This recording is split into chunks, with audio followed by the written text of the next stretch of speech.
Investigadores de la Universidad de Valencia, en colaboración con la Universidad de Granada, han obtenido nuevos compuestos útiles para el tratamiento de enfermedades parasitarias, en concreto para la enfermedad de Chagas y la leishmaniasis. Estos nuevos compuestos presentan una toxicidad hasta 10 veces menor en relación a los fármacos utilizados en la actualidad y tienen mayor actividad antiparasitaria, siendo además eficaces tanto en la fase aguda como en la fase crónica de la enfermedad. Los compuestos que hemos desarrollado permitirán un tratamiento más barato de estas enfermedades, ya que cantidades más pequeñas de los mismos se conseguirán los mismos efectos que con los fármacos de referencia, lo que conllevará también una reducción de los efectos secundarios del tratamiento.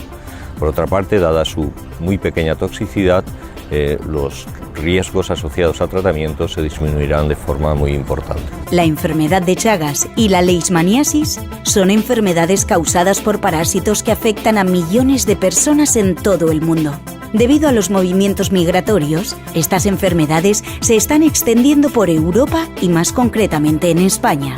Debido al impacto de estos parásitos en salud pública y que los tratamientos existentes para estas enfermedades son inadecuados por su elevada toxicidad e ineficacia en la etapa crónica de la enfermedad, es necesario encontrar nuevos medicamentos más efectivos.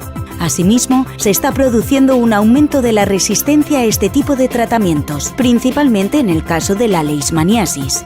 Nuestros compuestos han demostrado ser eficaces para la fase crónica de la enfermedad de Chagas, para la cual no existen fármacos disponibles en el mercado. Por lo tanto, el impacto social de estos fármacos eficaces tanto para la fase aguda como para la fase crónica de la enfermedad de Chagas es extraordinario, ya que empiezan a conocerse casos de enfermedad de Chagas en España. Por otra parte, la leishmaniasis es una enfermedad crónica no solamente de Latinoamérica y otras zonas, sino que empieza a extenderse de forma muy acusada en la cuenca del Mediterráneo.